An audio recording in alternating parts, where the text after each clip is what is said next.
Hola chicos, ¿cómo están? Bueno, como pueden ver, el día de hoy vamos a hablar de dos conceptos filosóficos, de dos corrientes, que son el idealismo y el positivismo.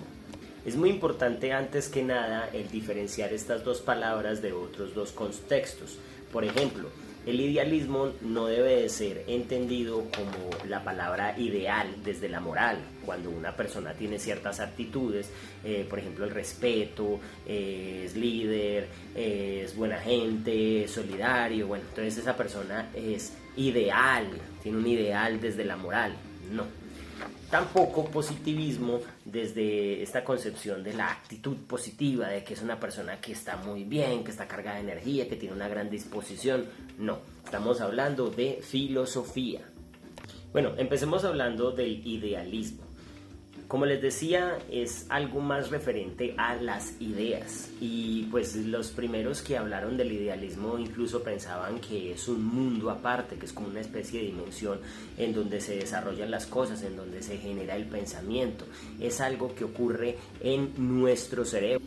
Aquí, como pueden ver, dibujé un cerebrito para representar precisamente eso, de que las cosas ocurren es dentro de nuestra mente. Las ideas surgen desde un proceso que es más subjetivo. Hay que entender dos tipos de idealismo, el idealismo subjetivo y el idealismo objetivo, que vamos a hablar más adelante. Por ahora concentrémonos en este subjetivo. Bueno chicos, y debo advertirles que cuando hablamos del idealismo desde un punto filosófico es algo muy loco, es algo muy, no sé, que requiere de mucha imaginación y hay que entender de que estas cosas se pensaron precisamente para darle explicación a muchos fenómenos. Por ejemplo, una de las primeras premisas o ejemplos que toma el idealismo es algo que ustedes seguramente ya lo habrán escuchado y es este. ¿Qué pasa si un árbol cae en la selva, pero no hay nadie presente para escucharlo? ¿Hace algún tipo de ruido? Es una pregunta que les dejo, ¿sí? ¿Ocurre dentro de nuestra mente nada más las cosas o ocurren desde la experiencia? Los primeros pensadores se hacían este tipo de preguntas. Vamos a ponerla entonces por acá. De los primeros exponentes que hablamos en el idealismo están San Agustín y Santo Tomás de Aquino, quienes hablan de un concepto, digámoslo, de una percepción, de un idealismo que es más teológico, que es desde un dogma y que nos habla de que hay unas ideas que son inmutables, que hay un plan hecho por Dios, un plan eterno, y desde aquí se fundamenta. Es un principio que es religioso, pero es religioso teológico, filosófico teológico. Ya un poco más en la actualidad hablamos de Hegel, de un pensador filosófico que de hecho fue tildado de loco porque tenía unos preceptos muy radicales, en donde hablaba de que siempre hay una tesis, hay una antítesis y hay una síntesis, es decir, todo automáticamente tiene su contra o digámoslo su respuesta y luego hay una contrarrespuesta o hay algo que lo reformula, que es esa síntesis. Un ejemplo de ello era, por ejemplo, que hay una semilla, es la tesis, luego hay un fruto, que es la antítesis, ¿cierto? Y luego viene la síntesis, que vendría siendo el árbol. Yo sé que esto suena un poquito extraño, pero voy a intentar explicárselos con otro ejemplo más adelante. Un ejemplo desde lo social, desde la dialéctica hegeliana, es esta, es que hay una tiranía, entonces esa sería la tesis. En respuesta a la tiranía estaría la libertad, antítesis, y luego vendría una reformulación que entonces sería la ley. Entonces repito, tiranía, libertad, ley, tesis, antítesis y síntesis. La tesis entonces es, digámoslo, una afirmación simple. La antítesis es una negación de esas ideas, es una contra, ¿sí? Y la síntesis es una superación reunificadora de la oposición anterior, es una reformulación. Yo sé que esto que les estoy diciendo suena un poco loco y un poco extraño, pero es que de hecho a Hegel se le tildó de loco. Hay quienes lo llamaron un payasadas filosóficas, algunos de sus aportes. Este es un ejemplo de una forma en cómo se burlaban de la forma en que pensaba Hegel, porque esto es algo que dirían denominan que es para él ideal, ¿no? Un objeto que tiene el mismo propósito de repeler y recibir, una sombrilla que repele el agua pero al mismo tiempo la recibe porque tiene un vaso encima. Aquí en este mapa mental podemos observar el proceso de lo que él decía que el ideal, o digámoslo hacia donde nos lleva a nosotros este tipo de idealismo, es a lograr el espíritu absoluto. Tenía algunas premisas como por ejemplo, antes que nada hay que conocernos a nosotros mismos. Lo de la dialéctica es lo que ya les explicaba, de la tesis, antítesis y síntesis, y que todo lo real es racional y todo lo racional es real. Se pasa pues primero de un espíritu que es más subjetivo, luego pasa a un espíritu objetivo y por último un espíritu absoluto, que es casi como una especie de iluminación. Por eso les dibujaba aquí el muñequito así como con una especie de aureola, como una especie de energía, como que está haciendo una transformación en Super Saiyajin, algo así. Ese es el ideal, llegar hasta allá. Pero entonces miren chicos, es importante entender de que el idealismo es algo que parece muy salido de la cabeza, parece muy, como les digo, corrido de la teja, algo demasiado loco, pero es algo que nos permite entender el mundo y que ha inspirado para cosas como estas, miren, como el Quijote de la Mancha, el cual es un personaje loco, ¿no? Todos sabemos que él luchaba contra molinos de viento pensando que eran gigantes, que iba a rescatar a su Dulcinea, que era una mujer, que no era tan bonita como él se la imaginaba, pero la historia de Don Quijote es la misma historia de Cervantes. Parte de su inspiración se dio mientras él estuvo en la cárcel, mientras Miguel de Cervantes Saavedra estuvo preso, se inspiró para creer esto y era luchando por sus ideales. El llegar hasta allá logró que creara una de las obras más importantes de la literatura.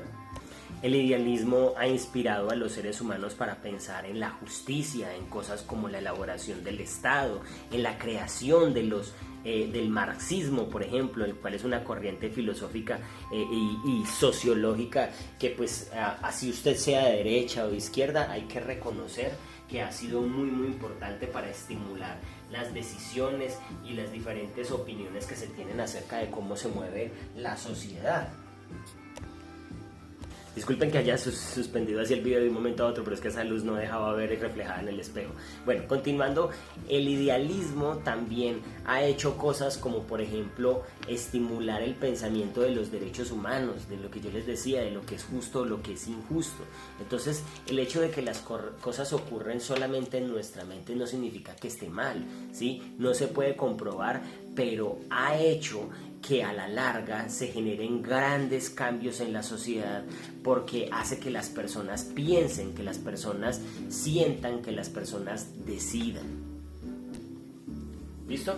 Entonces así cerramos lo que tiene que ver con el idealismo y vamos a pasar a un idealismo que es más objetivo, que el primero se basaba solamente en las cosas que ocurren dentro de nuestra mente, en las ideas, pero el idealismo objetivo también habla de que las cosas suceden, la realidad existe a través de nuestras diferentes experiencias que nos van nutriendo. Hay una frase que dice que nosotros somos el resultado de los demás.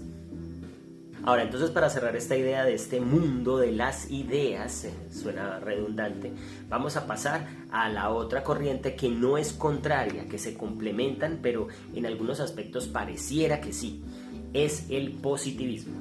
Bueno, un aspecto que se me escapó del idealismo es que uno de los primeros pensadores en el idealismo fue Platón, ¿sí? Él pensaba desde esta corriente y luego su discípulo, su estudiante Aristóteles, quien es considerado el padre de la lógica, se guió más por el positivismo.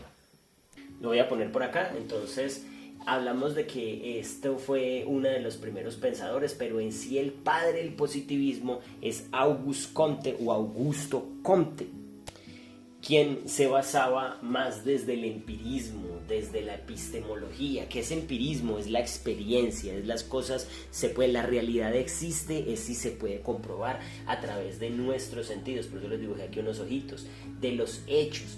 Se prima desde las ciencias naturales, desde un método científico de que las cosas se puedan comprobar con unas leyes universales a través de la razón y de algunos conceptos que son más técnicos.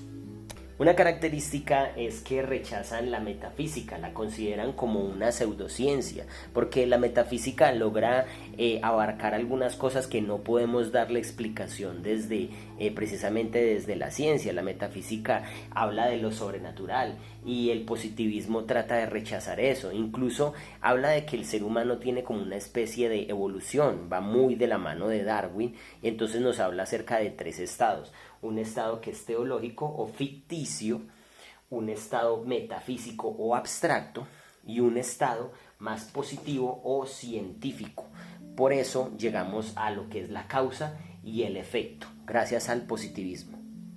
En el tema anterior hablábamos acerca del cientificismo y asimismo aquí empieza a aparecer ese pensamiento con el antipositivismo, porque pues el positivismo trata de darle una explicación a todo desde el método científico, pero hay personas que dicen que dentro de lo social no cabe, las ciencias sociales no son correctas analizarlas desde el método científico, pero la verdad es que sí, muchachos, sí hay formas de explicar muchas cosas, como por ejemplo las emociones, como por ejemplo los sentimientos, se pueden medir, hay aparatos que nos demuestran que conectando nuestro cerebro podemos identificar qué zonas se activan cuando tenemos determinada emoción, cuando estamos pensando, cuando estamos soñando.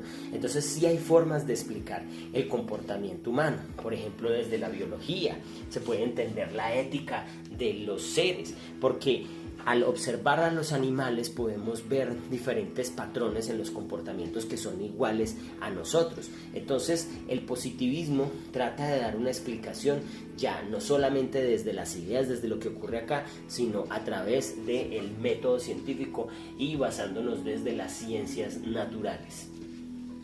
Entonces vamos a cerrar ya para que este video no quede más largo, además porque lo he ensayado un montón de veces, ustedes no se alcanzan a imaginar todas las imágenes que preparé, ustedes vieron los dibujos, las cosas que busqué en internet, el llenar estos tableros, ha sido un esfuerzo tremendo, de lo cual espero lo valoren, chicos, y que también recibo sugerencias para poder mejorar un poco más estos videos. Cerrando entonces la idea, bueno, estamos hablando de idealismo, ¿no? El idealismo, corriente filosófica que se basa en el mundo generado desde las ideas. Positivismo, corriente filosófica que explica la realidad a través de los hechos, basándose principalmente en el método científico. Espero que les haya quedado claro, muchachos. Si tienen alguna duda, ahí les voy a mandar algunos links a la plataforma en donde vamos a ampliar un poquito más estas cosas, la vida de algunos de estos autores, y estén preparados porque muchas de estas cosas pueden aparecer en los siguientes exámenes bimestrales. Que Dios los bendiga, chicos. Desde aquí, desde mi casa, les mando un abrazo virtual. Yo sé que es difícil el hacinamiento, yo sé que es complejo, pero vamos a salir adelante. Esta situación también es para que ustedes la aprovechen. Yo sé que hay muchos que se están quejando, diciendo de que hay demasiado trabajo, de que se le están poniendo muchas actividades, pero miren que al menos están en un tiempo que es más productivo. Ya va a venir la otra semana el descanso y ya habrá tiempo para relajarse. Por ahora métanle la ficha, porque yo sé que después, cuando ya estén sin ningún tipo de actividad, también se van a aburrir, porque una cosa es la libertad cuando uno puede salir, cuando uno puede estar en la calle, pero otra es en este momento en donde tenemos es que cuidarnos, en donde tenemos que estar es en casita para poder evitar que esta situación se empeore. Chicos, un abrazo, los quiero mucho y ahí estaremos entonces en contacto a través de cualquier pregunta que surta.